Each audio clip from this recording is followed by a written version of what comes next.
Sick now. All right, welcome to the live, guys. I'm just going to make sure that it's mirrored, or rather not mirrored, so you can actually read along.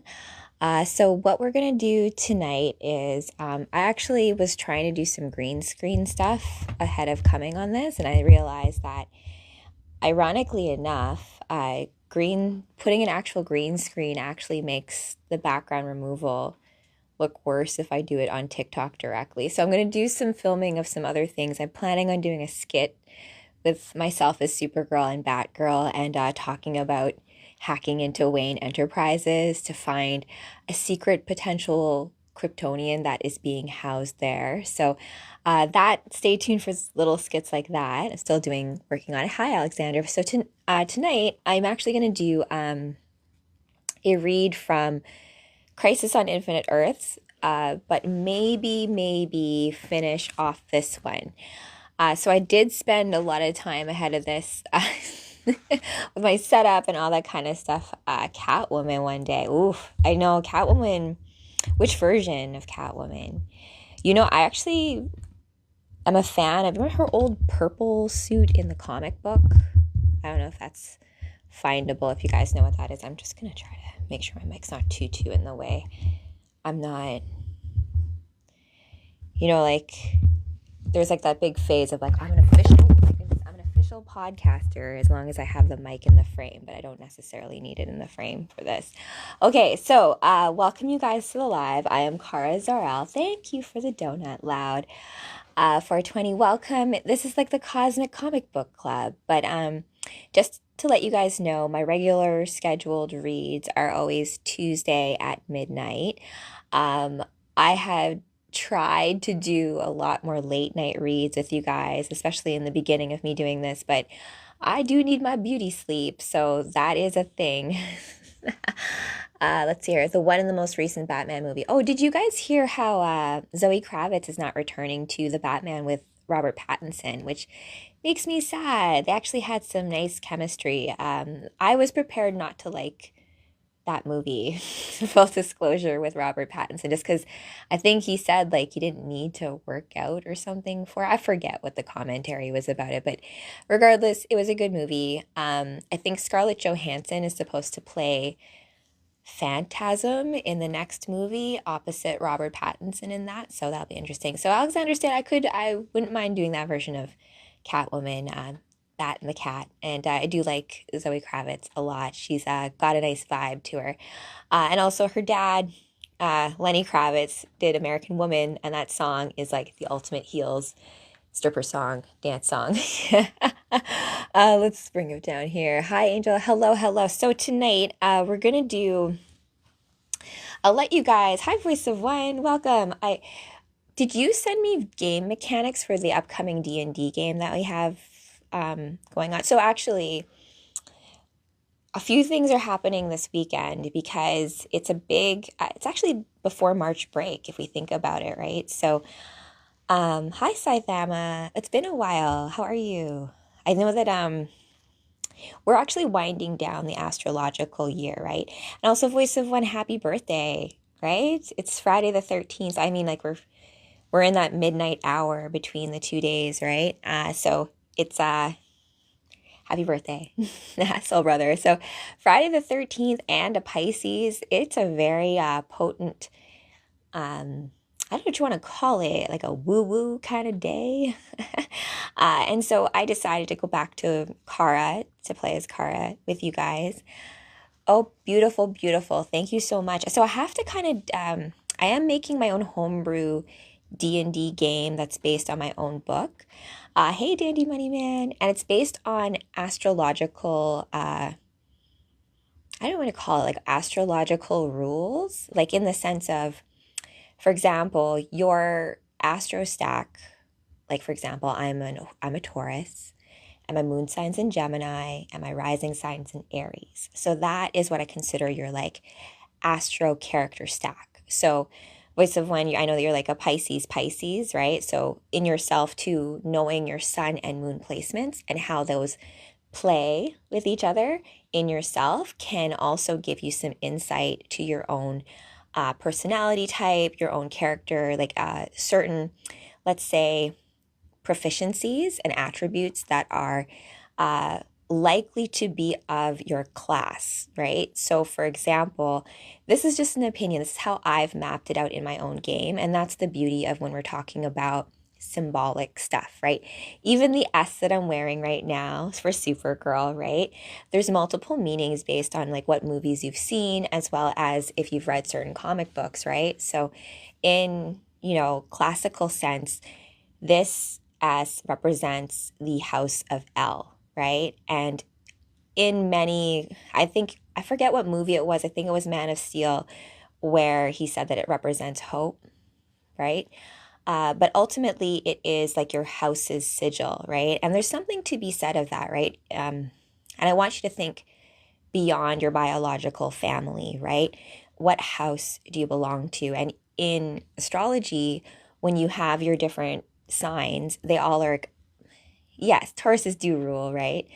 Each sign is a ruler over a house. Now, keep in mind in your own chart that based on when you were born, like the time, I mean, if you were born at like 1:57 p.m., right, that will line up the rest of your chart. So it may be that even though Aries in classical astrology, right, rules the first house, you may have a chart where Aries is actually ruling over an eighth house, right? And the ruler of your housing system is not necessarily its natural ruler.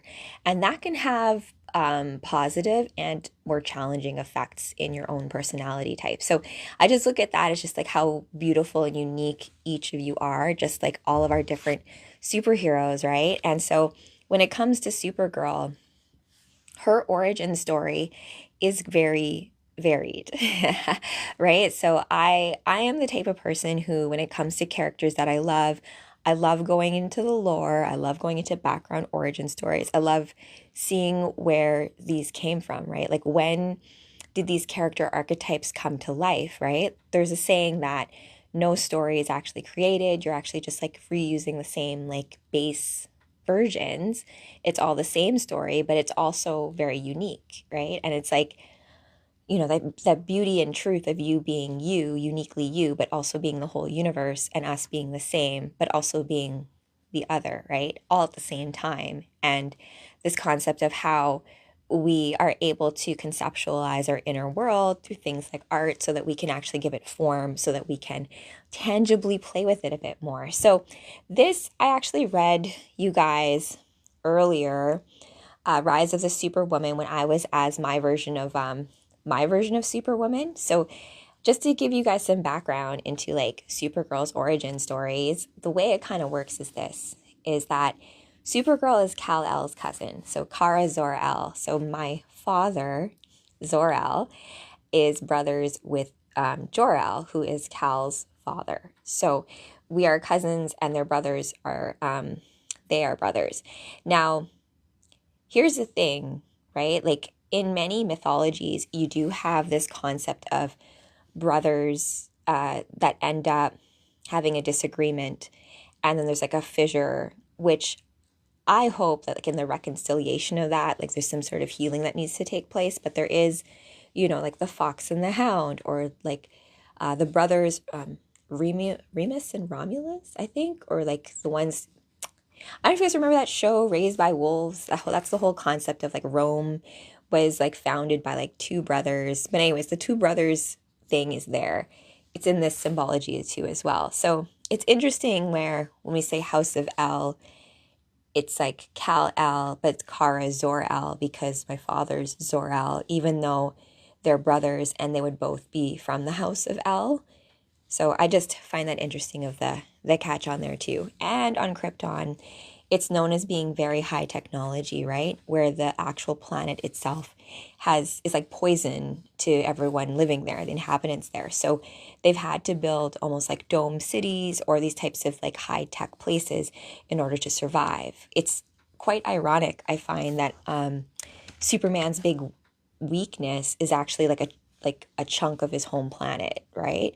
Whereas it's almost like opposite to us here, where like Earth and the Schumann resonance, the heartbeat of the earth, putting your toes in the sand, actually touching earth things actually is healing to us being earthlings, right? So it's interesting being Kryptonian. Kryptonite is actually a poison. So there's something to that. I don't know. We'll put a little like pin on that. But Supergirl is Supergirl, even though she's technically older than Superman because of the nature of what happened to her when she first comes to Earth. Now, in Crisis on Infinite Earths, right, in 1985, which I've read you guys before, she dies, right? I hope that's not a spoiler for anyone. But Supergirl dies, and so does the Flash. And these deaths are supposed to have weight, right? Where, it's in these universes, you have the process of like resurrection and different timelines and things like that so that we can play with the parameters of what time space is doing, right? But in Supergirl's case, right, there was made a point that her death was a real thing that stuck because they were essentially trying to clean up all the timelines, right, in the DC world. And so it's not really clear, I think, post whatever happens in Crisis, how Supergirl comes back, right? I haven't really mapped that out, but her initial origin story looks like years after Kal is sent to Earth. Krypton, of course, is destroyed, right? But there's like Argo City, as well as like, oh my gosh, Kandor. That's what it is. I couldn't think of the name of the city. The city of Kandor, right? The bottle city that Brainiac basically takes and like, oh, I'm going to collect it, that kind of thing. But in that whole storyline, there's the concept of like the Kryptonians left behind that like Jor-El, Kal-El's father, was like trying to warn everyone about, being like, hey, this planet is gonna, like, we need to think of like an exit strategy or something. We need to think about something to help everybody. I was like, you know what you're talking about, Jor-El. So everyone starts to realize, oh my gosh, you're right. And so what ends up happening is that, oh my gosh, losing my train of thought. Jor-El, of course, sends his only son out, right, to, I don't know if he ends up knowing that how important Kal-El ends up being to Earth. However, Zor-El, Jor-El's brother, also then realizes that his brother is right. So he sends Kara in a space shuttle. But Kara is 16 at this time, right? So she's a teenager. This is important to note. So she's sent after Kal-El in her little space shuttle. And I've also read you guys a comic book with Krypto as well, where Krypto's sent out as like a test pilot first. And remember, like, traversing through space and time, even if you look at movies like, oh my gosh, Interstellar with Matthew McConaughey, where, like the closer you get to, like, the relationship between gravity and time and like the perception of time, like where a second can stretch into infinity. So all that kind of stuff is like up for grabs when Supergirl's sent through with her capsule. So she ends up being in like stasis around Earth for like 30 years. And those 30 years are the years that Clark grows up, right? So he grows up, becomes Superman, realizes that he's Kryptonian, all of that. So in many storylines, animated universes, you have Kara show up once her capsule, like, I don't know what happens, like, comes out of stasis in some sort of way and crashes into the harbor in Gotham City, right? And then it's discovered by Batman, who's like, of course, like, mistrustful, right? Because a lot of the other Kryptonians that come to Earth end up being villains, right? Like Zod. I think like Doomsday is even like Kryptonian in nature, like genetically formed and all that kind of stuff. And thanks for Woody. Glide hard. Where are we? And thank you for the follow, guys. So that's just like the origin of Kara and like how there's different origin stories for her. But every time the DC universe has been remade, it's always been a crisis, right? So from 1985, where it was like the first story, I'm going to be telling a story. Yes, I will let you guys decide. Like, I actually have read you, what should I say? Like, I actually have read you guys from here before, just little snippets of Final Crisis.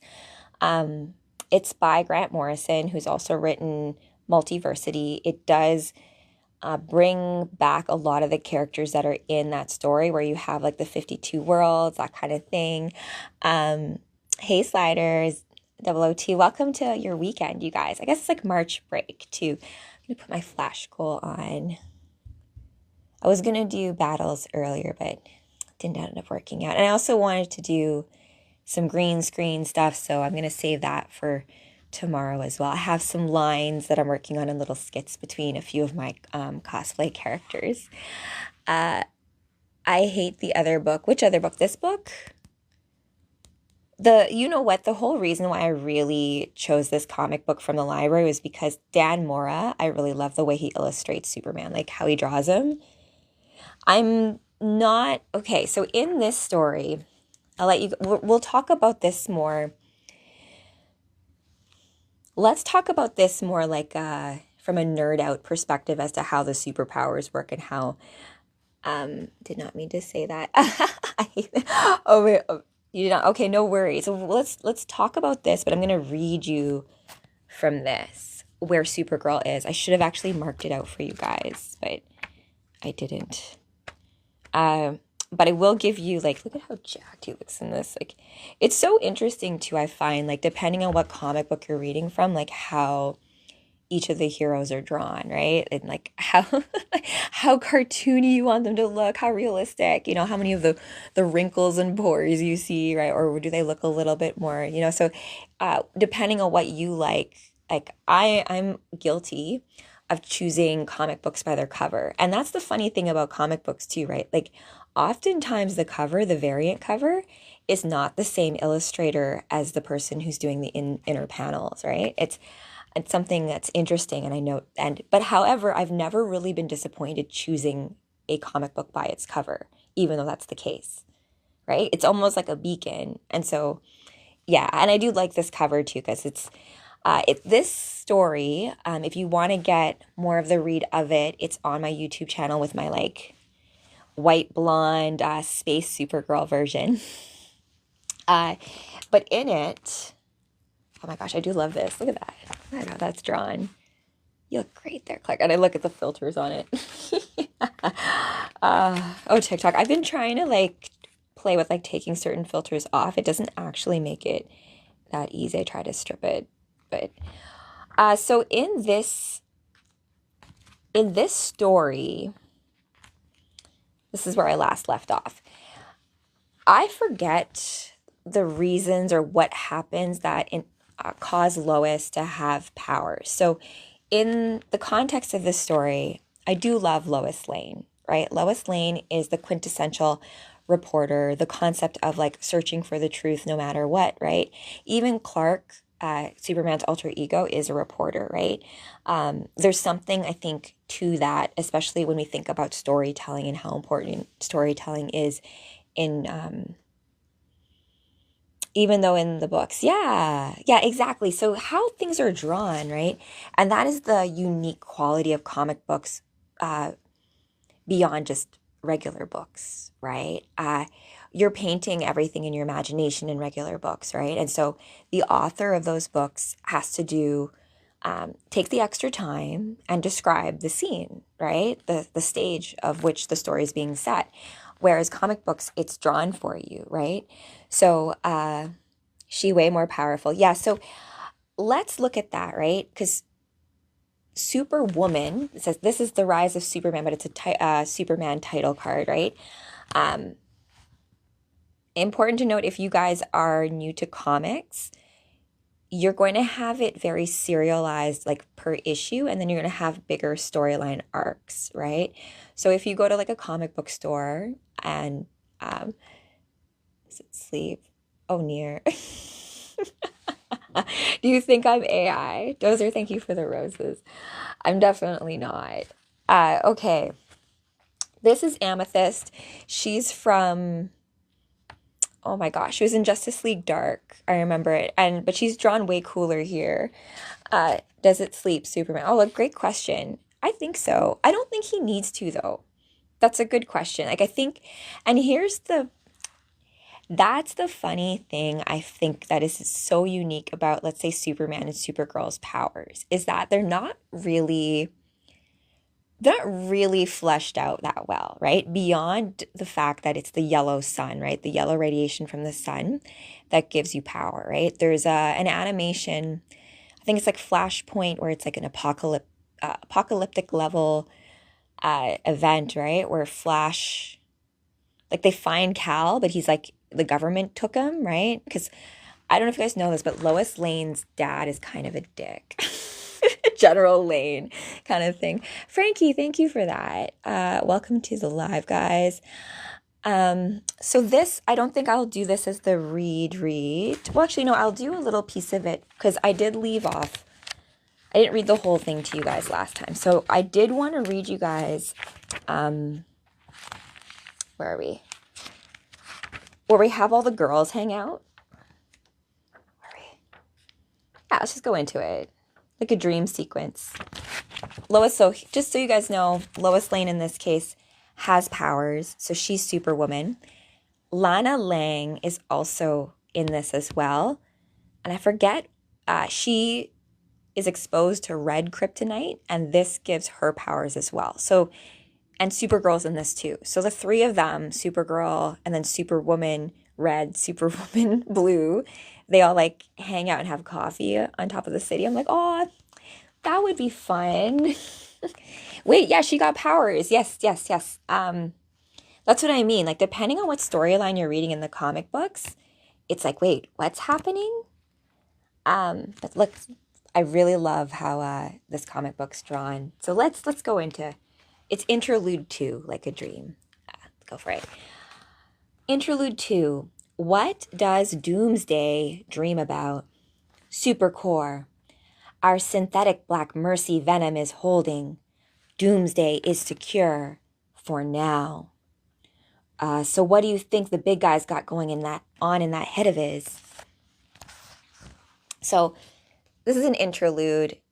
Doomsday, you guys, I do believe he's Kryptonian, right? So he's like supposed to be some sort of genetic experiment, because remember the Kryptonians were very like high tech. So, you know, like mad scientist situation, right? They don't even really have natural birth anymore on Krypton. I had a friend tell me that Clark was actually a natural birth because his parents actually loved each other. I don't know. I like believing that story. But I mean, that's the beauty of these things, right? Depending on what storylines you've read, you're going to be informed by like your own canon of those things. And I believe it's like really up to you what you want to like keep. Nice bait. Indeed. Okay. Let's just continue on for a little bit. My relationship with magic has changed for the better recently, says Superman. Just because you guys, I was Zatanna earlier, and it's known that Kryptonians are vulnerable to magic. It's because of their proficiency with technology, I believe, right? It's like one of those things, like if you're playing a D&D game and your attributes, like you can't be like all powerful in all levels. You got to have some like, you know, stuff built into there. So my relationship with magic has changed for the better recently, but I'm still not a fan of people trying to hurt me with it. Listen to me. I've lived through enough wars to know that they never solve anything. So please stop fighting. We have a truce. The war is over. Long live the Queen. Peace. And then later, so this was you, I take it. And I like this. Look at this panel. How pretty how that's drawn, right? Yeah, and I don't know how Lois Lane ends up with powers. I think that she talks about how something happens when they were like fighting, I think one of the bad guys, like a big explosion, she ends up with the power. So she doesn't necessarily know how long it will last her having them, nor like they don't all work exactly the same as Superman's and Supergirl's. So there's something to it. Just like how when we talk to Lana later as Superwoman, her red kryptonite powers also like function differently. Is this All-Star Superman? I don't think so. It's all in. Joshua Williamson is the author. I do love Dan Mora, though, who's the illustrator of this. He actually illustrated the, oh my goodness, I forget what series it was. But it's cool how you have the different combinations, right? Like of authors and their illustrators. Like same thing goes with like Grant Morrison, right? The different illustrators he works with.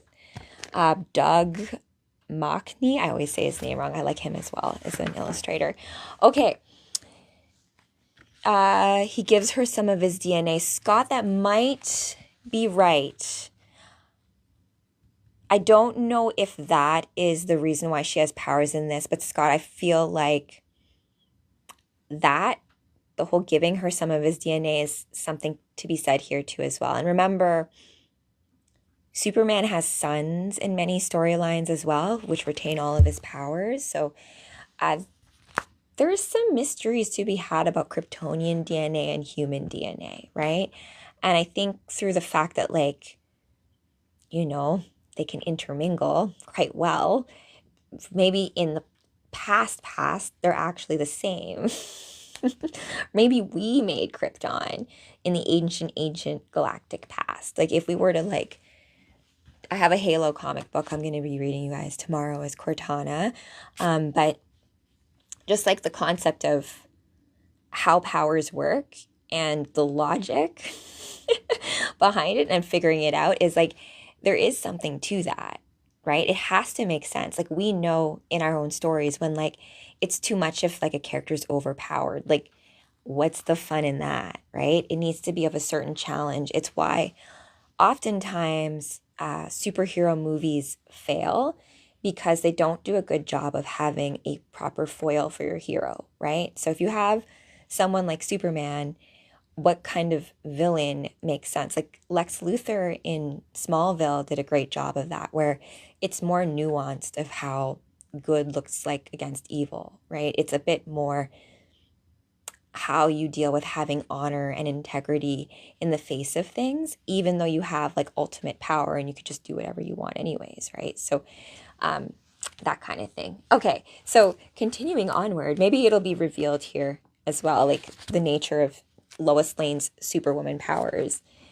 In all of my years of reporting, I learned that once you get someone talking, they just don't stop. Ah, says Superman, your real superpower, getting people to talk.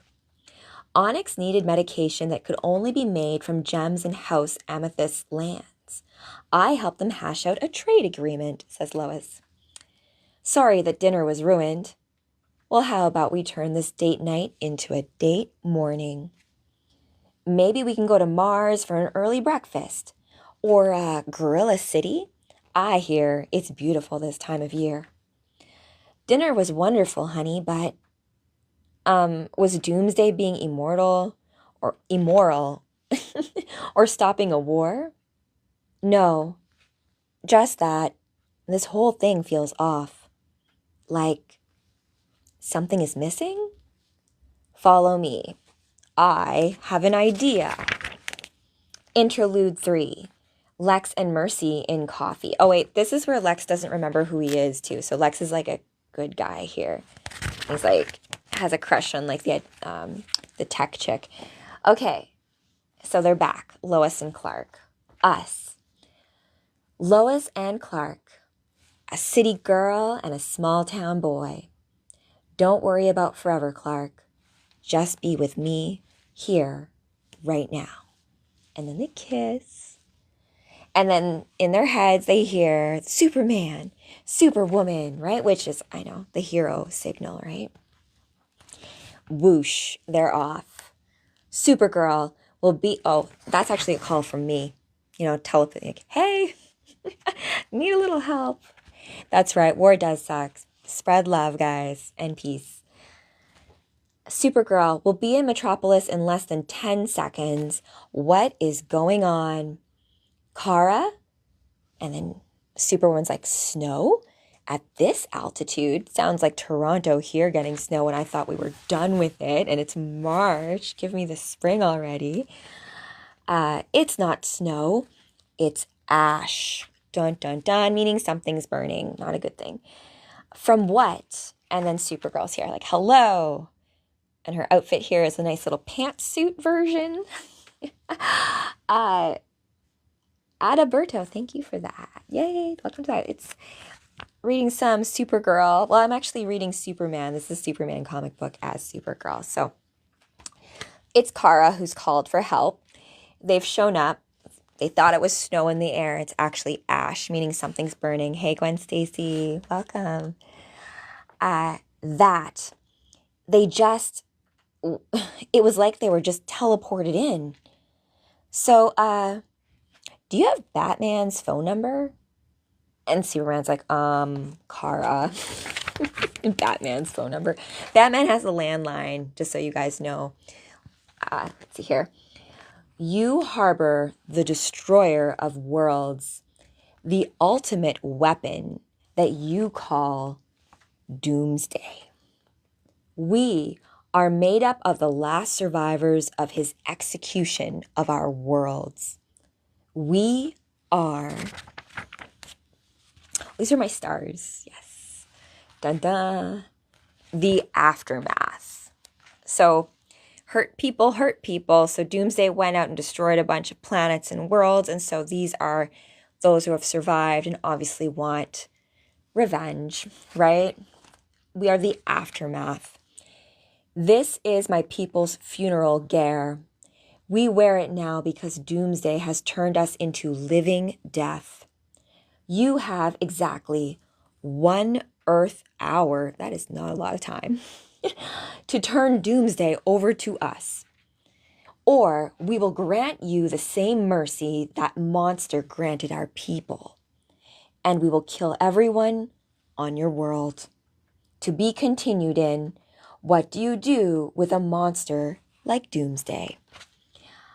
So that is not really where I wanted to leave it. I wanted to actually, this is a nice, look at this. Look at the art that just so casually hides inside the stories, right? That one's done by David Talaski. Let's see here. I do like, let's look at some of these panels because they're very like spacey and it has a lot of that sci-fi feel about it. I do love a good panel. Yeah, Scott, exactly. Just like, you can feel the art in it. And that's the crazy thing too about comic books. Like I went to Golden Age comic books in Vancouver and I talked to the guys back there and I was like, can you find me like one of the earliest comic books where Supergirl was like on the cover, right? And so it's not where Supergirl was like the title card, right? It's, I think, Adventure Comics, and she's like in the mirror and stuff. So I got it, but then like I was like torn, right? Because it's all like preserved. So I'm like, I want to read it, but does that ruin it if I'm like, because like I already ruined some comics by like reading it over and over, right? So yeah, it's kind of, no, I'm not, my sister lives on that coast. So when I visited her over like, oh my gosh, it feels so long ago now, in August, I, of course, had to hit up the comic book store. And yeah, so it was cool. I got also from there Zatanna, like a title card from there and a few other things. But I do go here in Toronto. There's Silver Snail on Queen Street. And the other comic books, I just get graphic novels too from like just bookstores. But those bookstores are becoming few and far between. I do... Like people have asked me before here about like digital comics, like, and I have read like Invincible with you guys digitally, but I find it's not the same. I just need I need paper. I like the sound of the pages turning, all that kind of stuff. It just brings me back, right? I did have Zatanna's last run. Oh, love Zatanna too. And love the interaction between like the magic users and the much, like just the different powers that exist, like how they work, right? Like the fact that Supergirl and the Supes, like even though they're like powerful, they do have vulnerability to magic, right? And I think it's because just like how I explained in the beginning, how Kara wears there, she's with Crypto. Yes, little nap time with Crypto. Crypto's an excellent nap companion. Yeah. I tried to like move him earlier, but he's on my workout pants and likes to sleep on my clothing.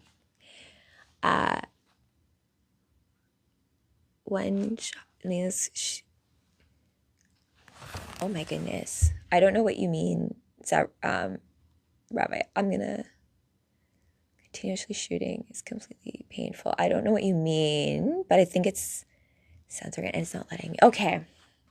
Because Dad's working late tonight. We got some stuff to do, right? Superhero stuff. Gotta do some work in the other realms and stuff. Okay. She's looking really good here, too, right? Look at your bod, Lois. Blast from the past. And I always love, like, in comic books, how they sometimes have, like, the bubbles and they talk like this, right? And you're like, how am I supposed to read that to you? And then it's like translation, right? Alien language speaking. Something, something, something. Translator adjusting. We come in peace, Superman. And Lois says, well, you could have fooled me. Threatening to destroy our world if we don't turn over Doomsday is a funny way of being peaceful. Indeed. You are correct. This is your home. And we were less than diplomatic in our approach. Okay. Follow me. Let us speak in private. Okay, that sounds a little bit less daunting than him. Like, if you don't give us Doomsday, we're going to kill all of you guys. Oh, thank you, Tech Shop.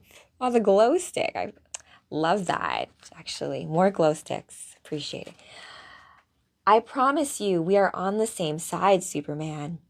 We have a common enemy, Doomsday. I'm not hearing a heartbeat, says Lois. Same. And I know why. So, do we trust this guy? Let him talk. That monster has taken from us both. I saw what happened to your world, Calathon. You remember us, I'm honored. My ancestors were slaughtered by Doomsday. The last of my line died in your arms. I promised Radiant I would stop Doomsday, and I have. For now, I know the killer of worlds is here and you hold him. Let us unburden you of this. Isn't this we just, and Lois is like, okay, this sounds like a trap. Like, how could we just trust you, guy? You're looking really creepy. You're kind of acting kind of like Doomsday. Like, I'm the leader of my party in D&D, right? And like we came upon these knights who don't like undead people. And I have people who are undead in my party. And so they wanted to like banish them. I'm like, hey, like you're being very like intolerant, right, of things. So it's kind of like, even though you're good, the way you're behaving is kind of like you're being, like that's where sometimes like following orders and just like what you think is right maybe has been like manipulated in some sort of way. So just the nuance of that, right? So Lois says, isn't this what we just talked about? Finding a way to take care of Doomsday? And he says, listen to your queen, Superman. Oh, okay. You and I both know it is only a matter of time before that killer escapes again and continues his murderous rampage. Can you live like that, knowing a force of death is always present, always near, creeping around the corner? You too, Tech Shop. Thank you for the gifts. Appreciate the support. Lots of love from Kara. Okay. You might be able to contain him, but in the back of your mind, you always will question, what if he gets free? I think there's a reason to why they haven't killed Doomsday. I don't know if it has anything to do with the fact that like Superman has like a code against like killing specifically.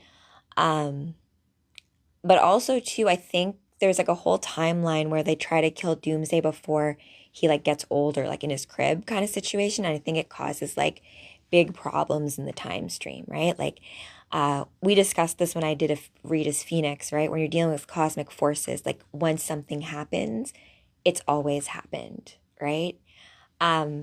He's functionally immoral. Yeah, indeed. But then how do you deal with that, right? Like it's tough, like when you're fighting monsters, for you not to become a monster yourself situation, right? So they basically have trapped Doomsday. I don't know for what reason why, like, they haven't killed him, other than perhaps it would cause problems like that in like time space and the time stream, right? So let's see here. You might be able to contain him, but in the back of your mind, you will always question, what if he gets free? You will live in fear forever. And then Superman says to him, and you think you can handle that life? Well, unlike you, we have nothing to lose. Hey, Just a Pizza fan, welcome. They can beat him, but he'll never really die. Yes, I think there's something to it where, like, it's one of those things where, like, death doesn't function in the same way in these kinds of worlds, right? Especially if you're dealing outside of like time, space, and things like that. So there's something to this as well, right? So I don't trust these guys. Like, there's something going on here with it. The key is to forgive yourself for enacting justice. Nosy Mage, oh, you're speaking like someone who has had to be an arbiter for such things as well. Justice sometimes does not look like, especially when truth comes to the surface, right? Sometimes it can be very hard to look at, right? Because I've done this in the past where you paint, like, it would be nice if you could just trust people, right? Like if they were like, hey, no worries, we're just going to take Doomsday off your hands. You don't have to worry about him. Just leave him to us. But like, you don't know if like this is just like a trick too. They could just be taking him and then being like nourishing him, and then they come back later. So like, yeah, I don't think the death is final. Yes. Yeah. So let's see. Like, do you guys trust these guys? I don't trust these guys. I'm with you, Lois. Well, actually, she sounds like, oh, like, well, maybe this is a possibility of like, maybe we consider it. Why they mean? Well, you know what, Gwen Stacy? It's like one of those things where this is what trauma does to people, right? Trauma puts people in a situation in like lower vibrations like grief and pain and strife and humiliation, and makes them programmable and changes them and like alters their personality and identity. So these creepy people, they claim, let's put this way, they claim, we don't know for sure if that's who they say they are. I don't trust them either. But they say that they are basically the leftovers of what happened when Doomsday came to their world and destroyed everything. But that's what they're saying. But they're also then doing exactly what Doomsday was doing, which is like, hey, do what we say or we're going to kill you all, which is like not exactly how I would go about trying to make, friends or collaboration, right? So, let's see. But I like, bless Superman though, right? Like,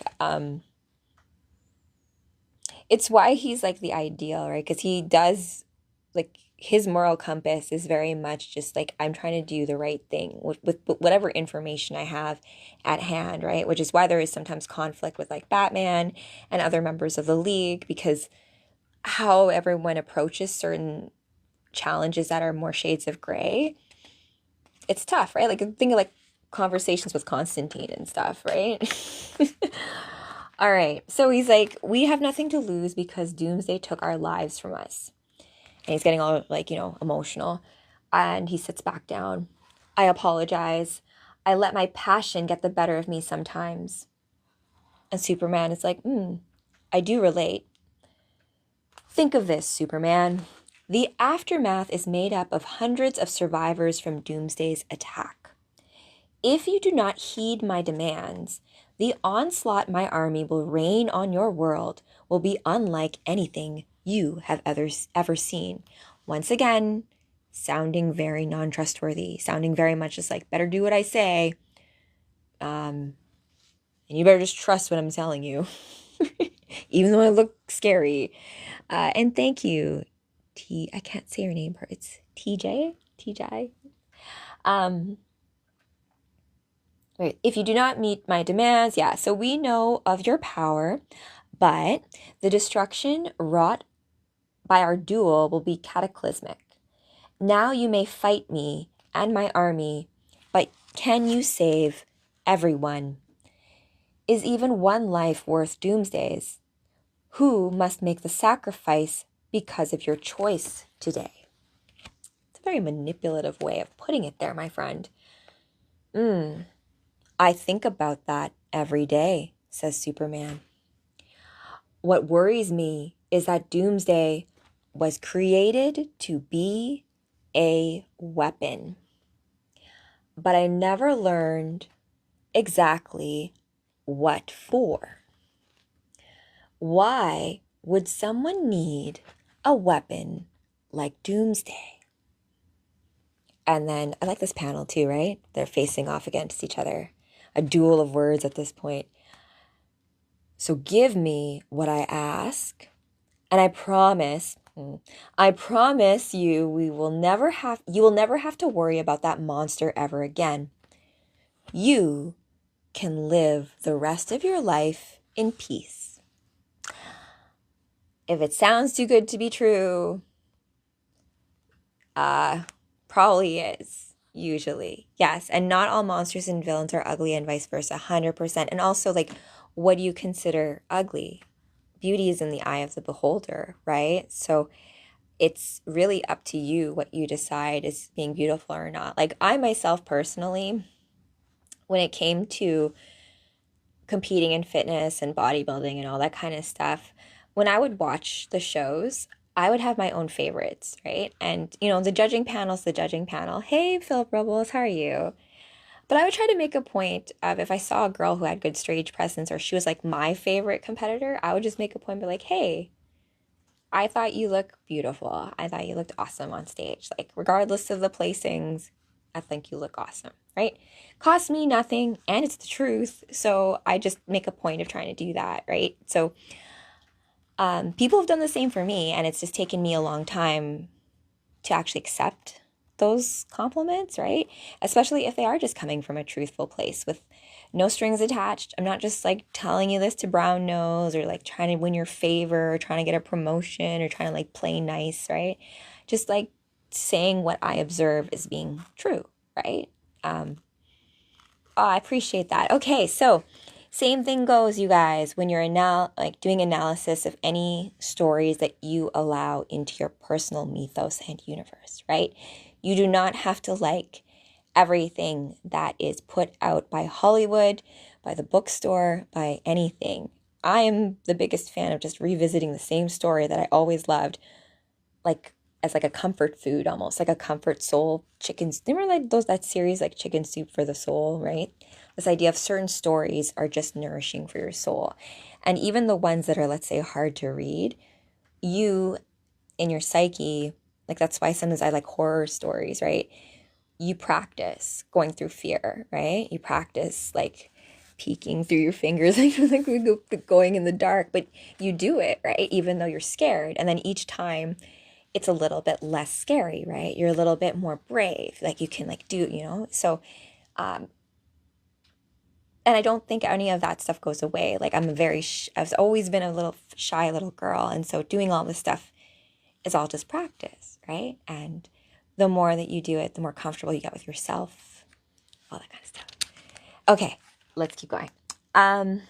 You can live out the rest of your life in peace. So this is his proposition to him. We can take doomsday off your hands, but Superman is rightfully cautious just because, as he said, doomsday's a weapon. So think of it as just someone being like, hey, let's just take that nuke off your hands.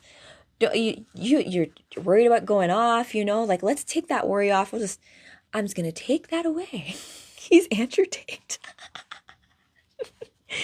Oh my gosh, it's so funny. I appreciate that. And you know what? I have been friends with a lot of like nerdy boys growing up, including my husband, who's like a nerd, like the geeky kid in school.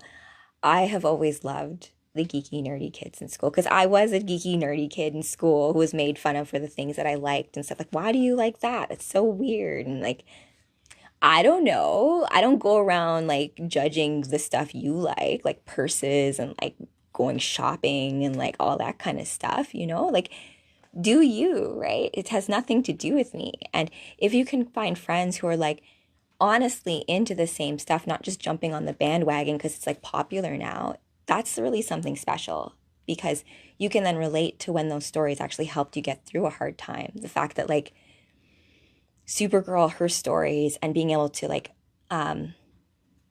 think about it. Supergirl lost her entire planet, her friends, her family, and she has a memory of it. 16 years old. And then in stasis, wake up from a dream. Your little baby annoying cousin is now Superman, and your planet's gone. And yet you live. You keep going, right? So it's there's something to be said of being able to be strong in the face of that. And it doesn't always look like punching a big bad guy in the face, although it can look like that too. Yes. Bluetooth is connected. That's weird. Bluetooth is disconnected. Pairing. Power off. I'm gonna turn you off. You know, it's funny, you guys. If you guys were with me live earlier, I was trying to fight with this thing because I was trying to do a renegade radio show and do like my top 5 songs for the brokenhearted, and then I couldn't get the Bluetooth to connect, and was like griping about Bluetooth and like short form wireless connection, how like in 30 years we haven't come up with anything better besides like Wi-Fi and Bluetooth. We don't have like telepathy or like crystal computers. What the heck? So this is, if you guys are here for the live stream, hey, welcome. If you're new here, I do read comic books in cosplay, but it is like just like how like your favorite teachers, or at least my favorite teachers, they put in that extra effort in the lesson to make it feel like it's not like school at all. And learning is not about getting A's in school or getting scholarships or being like the best in class or the smartest person. It's not about that. It's just for you to go from a space of not knowing something to now knowing it. And now you're better for it. And now you can operate now from a place of like now knowing better, right? And that's like all life is. So learning from graphic novels is, you don't think about it, nosy mage. Look at what the hieroglyphs were. Look at the cave paintings. Look at the constellations in the sky. They're just another form of picture books, picture stories, right? So I do read X-Men. Actually, funny you mentioned that. That was Jean was doing some X-Men and some Phoenix reads as well. Jean is my other cosplay that I really vibe with. Yeah, okay. So let's see here. So Superman says, you can't kill him. And this is what we were talking about, how death is not like a thing, right? You can't kill him. He will only be reborn and evolve stronger than before. And so what will you do with him? Oh, we have our ways. He will be put to good use. I still want to do Avengers versus X-Men. Oh, yes. I actually have read Avengers versus X-Men versus Eternals, where, you know, the X-Men figure out resurrection, right? It's not an easy process, but because they defeat death, the Eternals get all like uppity, right? So like, oh no, we're not the only gods in town, right? So, you know, that conflict between gods and stuff. Yeah. Okay. So let's see here. We have our ways. He'll be put to good use. That sounds kind of ominous. I don't know what you mean by that. What is Doomsday good for besides being a weapon? So are you going to be using him for something? And then Lois caught it too. She's like, there it is. You just gave yourself away. And then I don't know, he's sounding sketchy here. He's like, well, perhaps our conversation is above your human mind. Or maybe you don't realize that the human mind can catch things like being liars. And then Superman says back to him, oh, my queen totally gets it. Go ahead, Superwoman. Yeah, I'm only a queen when you want me to go along with you, right? I've interviewed royal families that date back centuries. I've interviewed hardened criminals on death row. And often the piece that becomes crucial, the part that I would always uncover, that's the part that people don't tell me. The stuff that goes unsaid. And you are not telling us a lot. Are you going to give me doomsday, or must I destroy everything you hold dear? Doesn't even answer the question. And Superman looks back. He's like, aha, you're telling me everything you need to know and everything you're not saying. You can threaten me. I can handle it. But you don't get to threaten Metropolis. And you don't get to threaten my people. And you sure as hell don't get to threaten my world. This is my world, baby. And I got friends too. And so creepy guy says back, doesn't he look not, I don't trust him. The prototype story of Superman, Reign of Superman 1933, he wasn't a hero at all. Did not know that fast track. However, there used to be, like, I think at the World Fair, they would do like a pageant to try to like crown the Superman, right? Or crown Wonder Woman and stuff. But the sketchy part about that all is, right, they would do this while the war was happening. So it's almost like a weird distraction thing of like, here, look at this World Fair thing over here whilst we're doing like weird, actual messed up stuff on the other side. So, and thanks, Philip. Like, it's just some weird stuff with that. Also, I found out, because I'm half Filipino, right?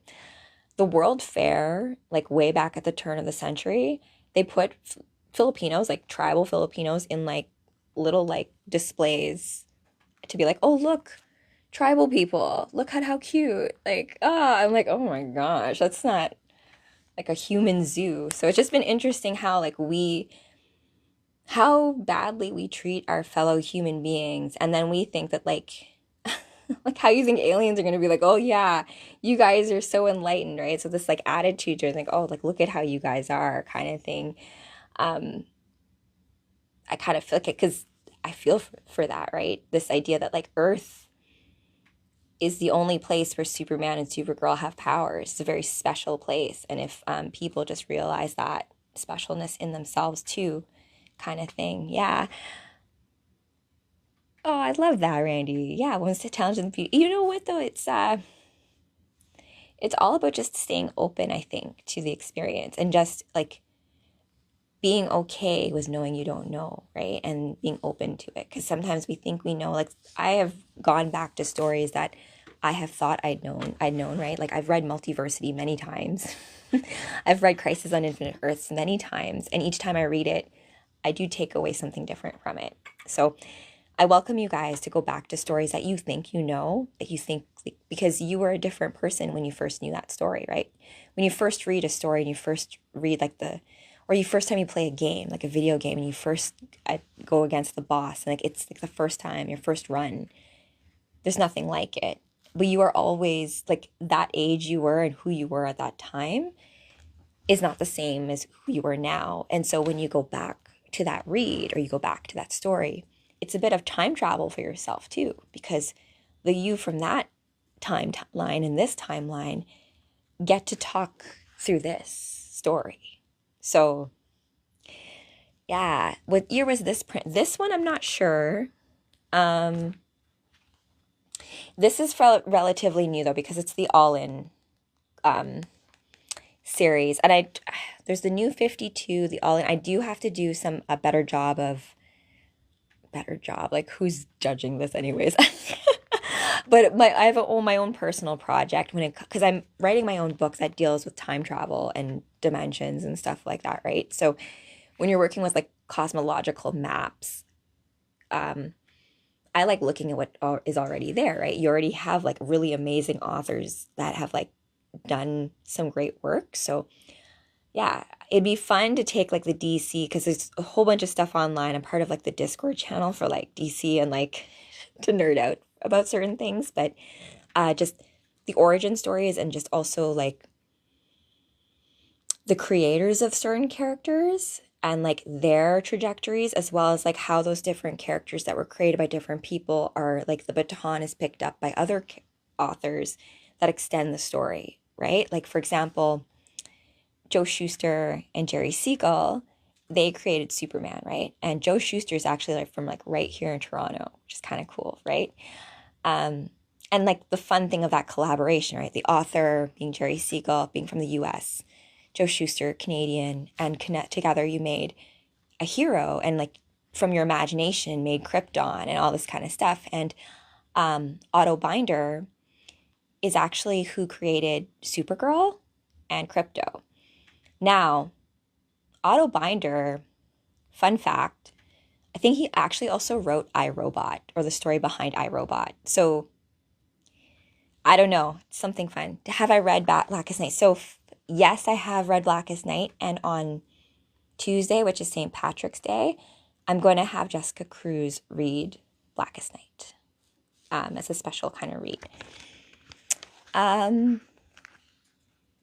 As heroes, men wrote that. Yeah, of course. Yeah, many of the female heroes have been written by men, like no different than when women write romance novels, we're writing the men in those too, right? So in our own psyche, when you're writing all the characters, all that. Yeah, I'm pretty sure Fast Track. I have to double check on that. Don't quote me on it, but I do know that Otto Binder is him and his brother are both like prolific science fiction writers, which is why like I do find that Supergirl and like Legion of Superheroes and Crypt, they're a lot more spacey than like, let's say, Superman story, which is more of like, even though you're from a foreign place, your upbringing, growing up in like small town in Kansas, and like what it takes to be a hero to be really good, you know. Yeah, so after Blackest Night, Scott, it comes Brightest Day, right? And there is something about prophecy, like the prophecy of the OA, about how all the lanterns fight against each other, right? I do love Power Girl, but I feel like Power Girl's a very, I do love Power Girl, but like it's hard to actually put that cosplay together without it, but I do love that. Okay, so let's continue onward. This guy is now making himself pretty clear that he's not really a good guy, even though he wants to take Doomsday off their hands, right? I hoped it would not come to this, Superman. I believe that we could be different, that we did not need violence. And said, here, Lois says, this guy's killed Doomsday before? Yes, ma'am. Oh boy. That we could work together. I was wrong. And then he like, big explosion. I don't know, this is not looking very good. Maybe he's not really who he said he was. Let's see. Doomsday is coming with us. Hundreds gave their lives for Radiant to be reborn, and their sacrifice will not be in vain. Aftermath, hear my call. It's time. Attack! I did not expect Radiant to just fly away from the fight, says Superwoman. Oh, he's not. He's going after Doomsday. Supergirl, things went exactly as we predicted.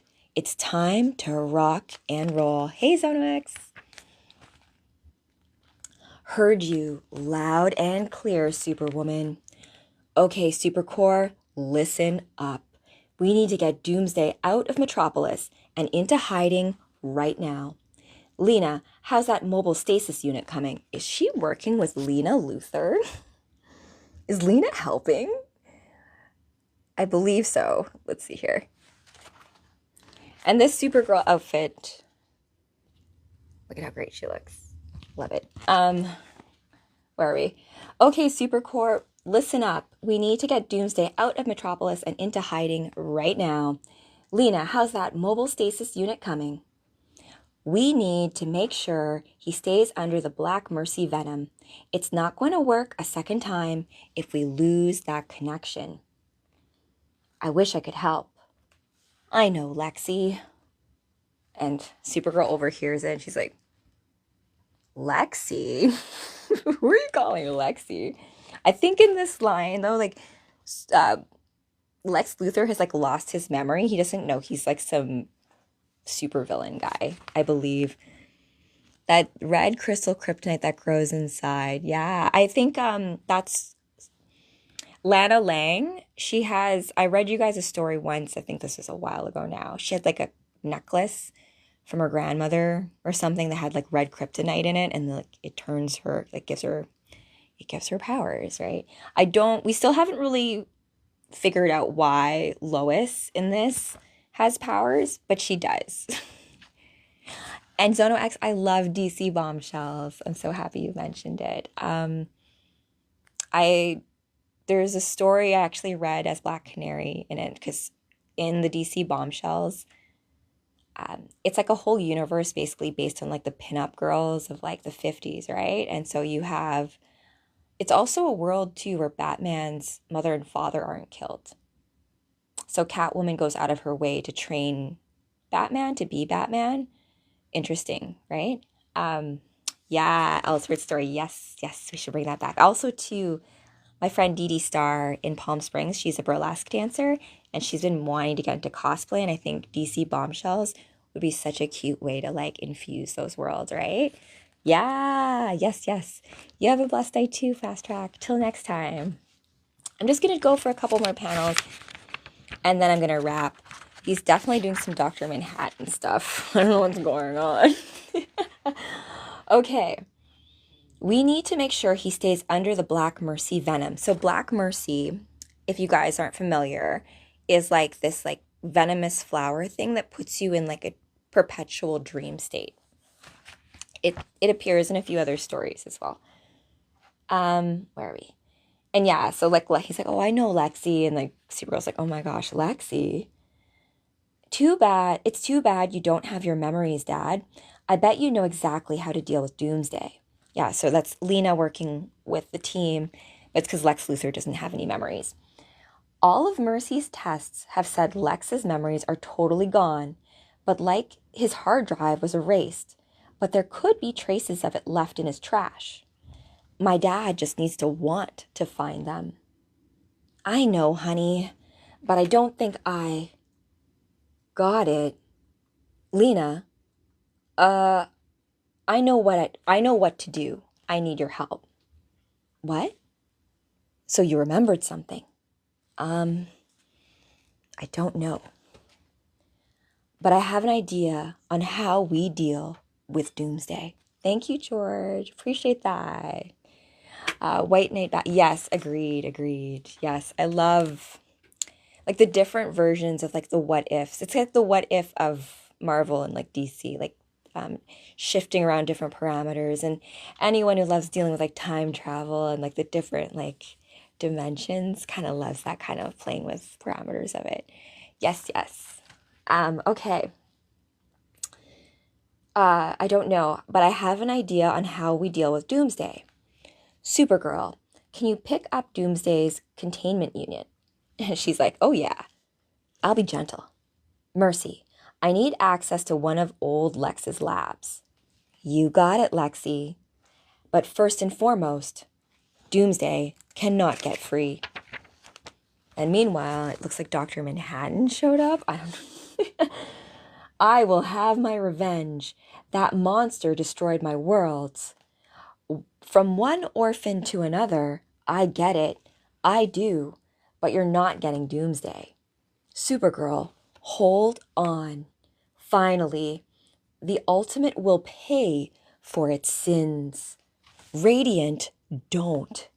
I warned you, Superman. What happens next is on your soul. You said you came in peace. Oh, there will be no peace. As long as Doomsday lives. No, Superman says. Like, heat vision activated. Boom. You gotta find Doomsday. We need to contain the Radiant's army to keep Metropolis safe. Steelworks can keep the spaceships back, but this is going to be a battle of numbers real quick, Superwoman. Where is Superman? He went to stop Radiant, but there was an explosion. Radiant freed Doomsday. But we have another problem on our hands. Superman's red levels are off the charts. Something must have really made him angry. I think I know what it was. Is that? Oh yeah, I love the art too. Dan Mora, awesome artist. I really love how he draws like Superman. It's like almost anime-ish. There's like I feel like in the illustration. If you compare that to, let's say, this is more like Doug Mahney. It's cool too, but like it's a bit more gritty, right? Like it's got more that kind of look to it. So to each their own. I love all of it, right? Just to, like it's nice when you have a nice collaboration of the style, the art style, and the story, right? And I think this is the right one. I don't know how much that will sell in a few years. I don't really like, you know what? It's so funny. Like certain comic book collectors or people like the value of each story in each comic book and things like that. Like the death of Superman when that first comic book came up. Like the value of that versus, let's say, the value of the story when you actually open it up, read it, and activate it, right? Which is why I like love the library because certain stories like Blackest Night, if you were to buy that, very expensive.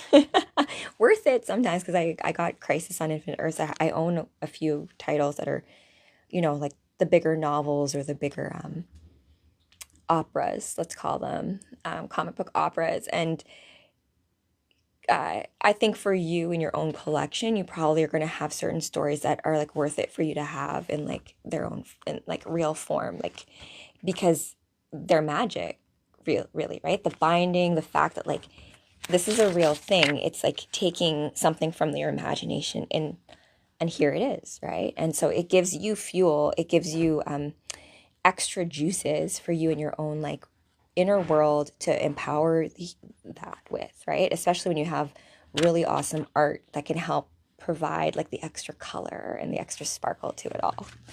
That's what I think. Yeah. Okay. Even if you're dealing with some dark stuff, right? Because even if you're dealing with the fabric of reality falling apart, there is a way out. They had the wrong Supergirl in both movies. Yeah, snowboarding 76. And like I will say too about like Millie Alcock's version of Supergirl, like I really loved her in House of Dragon. She was like my favorite. I prefer her as Rhaenyra versus like her older version. That being said, like the character of Supergirl is different and it depends on what Supergirl character you're going for, right? Because she said it here, right? When that Radiant guy's like, well, you destroyed my world, so I'm gonna destroy you. And Supergirl's like, yeah, like I relate. My world also destroyed, but it doesn't mean I go around trying to like enact revenge and stuff. So, what does it take to be a hero? That kind of stuff. Yeah. Okay. He went to stop Radiant, and so someone like his red levels are off the charts.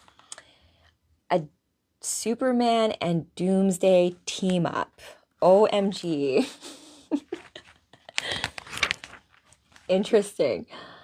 Are you sure this is a good idea, Jimmy? Well, I gotta get a picture of Superwoman. I can help him calm down. It's probably best to let him take care of that massive killer alien armada first. I warned Superman. Oh no, Jimmy! Please, no! Oh, Jimmy, just trying to get the shot, right? What the? Superman could have prevented all of this, and this is truly just the beginning of the dark times. Your husband was unwilling to do what I asked. Okay, creeper over here, ultimate creeper now. Are you Lois Lane? Can you do what is needed to save Superman's future? Next issue, The Time Trapper versus Superwoman. Dun dun dun. And that's where we'll leave it.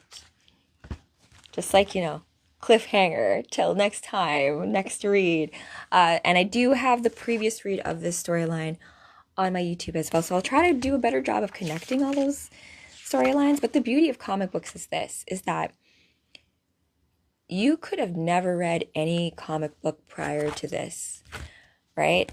Or any, have any idea about any of the heroes or the characters at all. But you could still enjoy the story, like regardless of knowing those characters. It's just obviously like you're going to have a little extra enjoyment in different ways because you do love these characters, right? And it's a different way of you being exposed to them. But I think it's just all about just empowering yourself with stories that give you strength in your inner world, your imagination world. Thank you so much, George. And thank you guys for joining me for this. I was actually going to read you guys some Final Crisis, but I feel like things have been kind of heavy lately, right? Like it is Friday the 13th, and I think we could all use a little bit of good luck, right? Even though like the superstition is like, there's 13th and all the woo and all that kind of stuff. But remember, it's all agnostic. It's how you can wield it. And if you didn't have a challenge, if there was no conflict, we would have no story, right? So, and remember, oftentimes things get really, really hairy, really, really scary just before Gandalf shows up with the backup and the magic, all that kind of stuff too, right? So, thank you guys for joining.